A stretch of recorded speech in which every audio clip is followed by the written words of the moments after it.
तिब्बत वृत्तांत 2।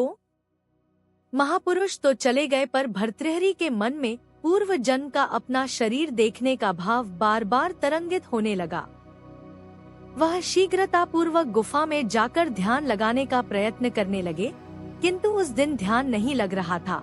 संभवतः मन की कौतूहल के कारण था। कोई 1 सप्ताह तक वह दिन में कई बार इसके लिए प्रयत्न करते थे, किंतु हर बार विफल ही रहते थे। एक दिन गुफा के बाहर टहलते हुए एक पत्थर पर बैठ गए कि अनायास ही ध्यान की अवस्था में खो गए। उस समय वह पूर्णतः बाह्य ज्ञान विहीन थे। ध्यान की अवस्था में उन्होंने अपने आप को किसी पहाड़ी प्रदेश के सघन वन में पाया। कुछ देर इधर उधर भटकते रहे, फिर एक अत्यंत दुर्गम चढ़ाई चढ़ने लगे। कोई रास्ता तो बना हुआ नहीं था, वृक्षों झाड़ियों के बीच में से होकर निकलते जा रहे थे। आसपास के पहाड़ काफी ऊंचे निकले हुए थे, जिन पर पड़ी बर्फ सूर्य के प्रकाश में चांदी की तरह चमक रही थी। कहीं कहीं ऐसा स्थान आ जाता था जहां दोनों ओर अत्यंत गहरी खाई थी, किंतु उस समय उन्हें चढ़ने की ही धुन सवार थी। बर्फानी हवाओं में भी पसीना पसीना हो रहे थे। ऊपर गए तो थोड़ी समतल भूमि दिखाई दी।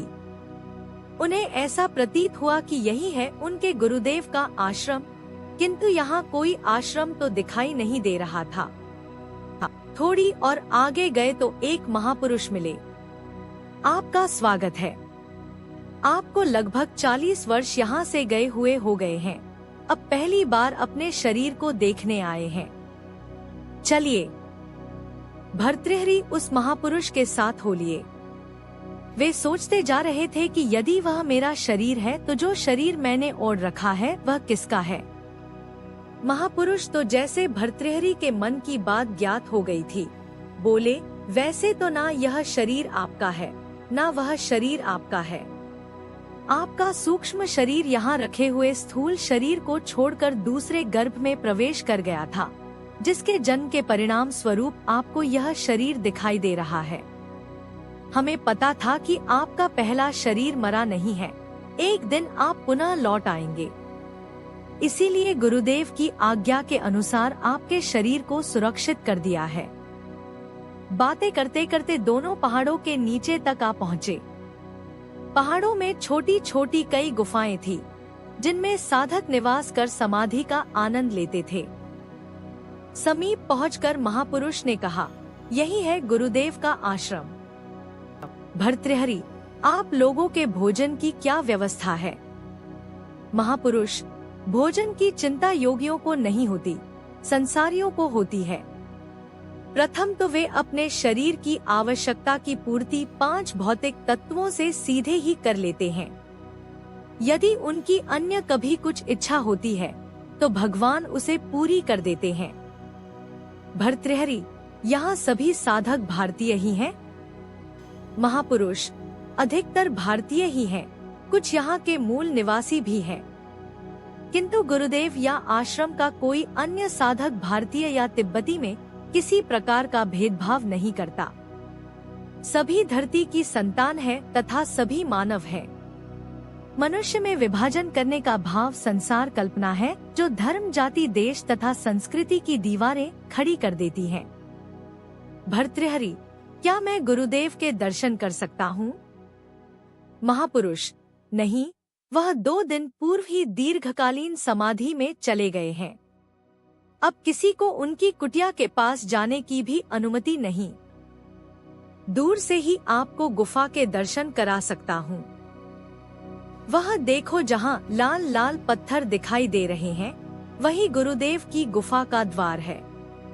अब आओ मेरे पीछे, आपको आपका शरीर दिखाता हूँ।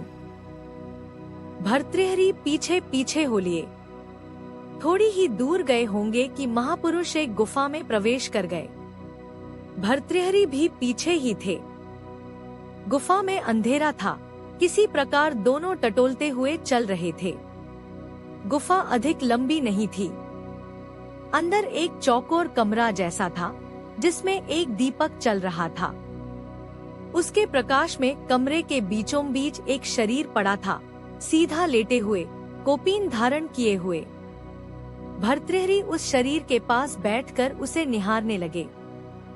भर्तृहरि, कुछ देर पश्चात, किंतु मैं यह सब भूल कैसे गया? मुझे कुछ भी याद नहीं। महापुरुष, जब आपका जन्म हुआ था तब आपको सब कुछ याद था, किंतु आयु बढ़ने के साथ दृश्यमान जगत के प्रति लक्ष्य तथा आसक्ति बढ़ती गई तथा पिछला सब कुछ भूलता गया। जब जगत से वैराग्य हुआ तो वैराग्य बढ़ने के साथ पूर्व स्मृतियां जागृत होती गई। फिर गुरुदेव मिल गए। दोनों गुफा से बाहर आकर जमीन पर बैठ गए थे। भर्तृहरि, आप लोग यहाँ कितना आनंद ले रहे हैं। प्रकृति की ऐसी कृपा तथा साधन की ऐसी सुविधा, अंदर बाहर आनंद ही आनंद। महापुरुष, आप भी इसी आनंद लोक के ही निवासी हैं। फिर जहाँ चामुंडा माता जी की पहाड़ी पर आप रह रहे हैं, वह क्या कम है? वहाँ तो भगवती के कृपा चरण प्रकट है। यहाँ भी आनंद ही ले रहे थे, वहाँ भी आनंद ले रहे हैं। फिर आपको लौट के यहीं तो आना है। भर्तृहरि का ध्यान भंग हो गया। देखा तो एक पत्थर पर सिर नीचा किए बैठे थे। अभी तक भी ध्यान वाली घटना का नशा नहीं उतरा था। सोचने लगे, ऐसा आनंददायक वातावरण तथा साधन छोड़कर मैं इस दुखमय संसार में क्यों आकर फंस गया? क्या आवश्यकता थी किसी गर्भ में प्रवेश करने की? यहाँ आकर स्त्री की बेवफाई ही देखने को मिली। संभवतः ऐसा ही प्रारब्ध होगा। जय गुरुदेव। महाराजा विक्रमादित्य को जब पता चला कि भर्तृहरि जी चामुंडा माता जी की टेकड़ी पर साधनरत हैं, तो एक दिन उन्होंने उधर जाने का कार्यक्रम बना लिया। वे एक चक्रवर्ती राजा थे। जब चलते थे तो छत्र, सेना, हाथी, घोड़े, दास, दासिया तथा मंत्री गण भी साथ रहते थे।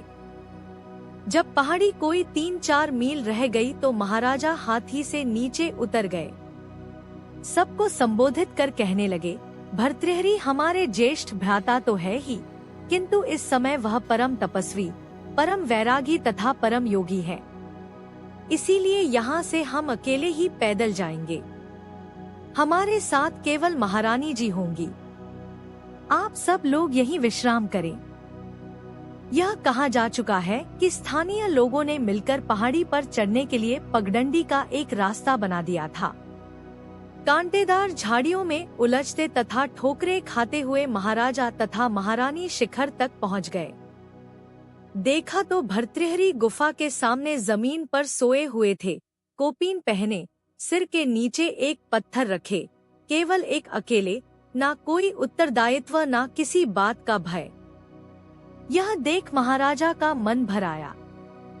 सोचा, कल तक जो महाराजा थे, गले में मोतियों के हार तथा सर पर मुकुट शोभा पाते थे, जिसके आदेश की प्रतीक्षा में दास दसियों की सेना हाथ बांधे उपस्थित रहती थी, वह आज खाली जमीन पर धूल धूसरित अकेला नंग धड़ंग पड़ा है। फिर विचार आया, उन्होंने यह सब स्वयं ही तो त्याग दिया है। इन सब में दुख ही दुख है। जिसने इस बात को समझ लिया है, वह इन सब के पीछे नहीं भागता। आज यह राजाओं के भी महाराजा है। संसार में सभी वैभव इन चरणों की धूल के समान है। धन्य है यह जीवन। महाराजा भर्तृहरि जी के जागने की प्रतीक्षा में एक पत्थर पर बैठ गए। कुछ देर के पश्चात जब भर्तृहरि जागे तो अपने भाई को पत्थर पर बैठे देखा। महाराज विक्रमादित्य ने साष्टांग प्रणाम किया। भर्तृहरि, विक्रम, तुम्हारे परिवार तथा राज्य में सब मंगल है ना? विक्रमादित्य, आपकी कृपा से सभी मंगल है, किंतु आप यहाँ बहुत कष्टमय समय व्यतीत कर रहे हैं।